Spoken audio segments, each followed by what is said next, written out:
Hey guys, what's up? Welcome back to the FordTechMakuloco channel. Today I have another Ford quick tip for you on the 2011 and newer Ford F-150. These have a real common coolant leak spot on them that is often misdiagnosed, especially on the 3.5 liter Ecoboost engines. So these have a real issue with the degas bottle lower hose on here leaking. They use a quick connect fitting on here, which makes it great for assembly line purposes, but not so good for longevity. So these will generally have moisture in the front, but won't show any leaks until you reach around the back side here and wipe it. Oh, there it is, okay? It's usually a nice slow leak like that, and eventually you'll empty your bottle out in your cooling system. Now, these usually, since it drains down the backside here and follows the hose, it can get misdiagnosed really easy on other models. But on the 3.5 liter Ecoboost engine, what's the other common coolant leak spot? Turbo fittings, okay? So the turbo is downrange right here from the degas bottle. So what happens is once it starts leaking out of here, you don't see anything, right? It's kind of hidden.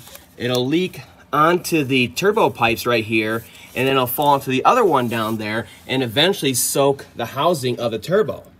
So then you have technicians coming out or mechanics coming out and saying, hey, you need the turbo coolant line fittings on there, which is big money.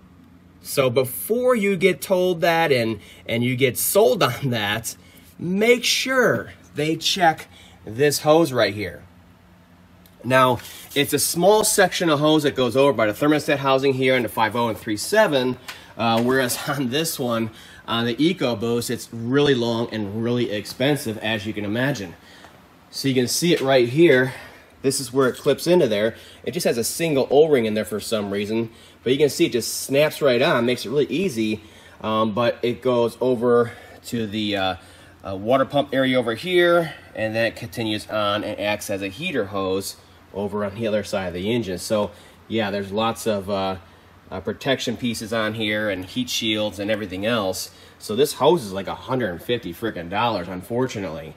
Now I think there are some companies out there that service the O-ring on here, but otherwise you just want to replace the entire hose as we're doing here.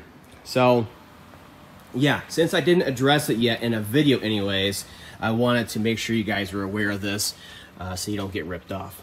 That's all for now. I'll see you guys next time.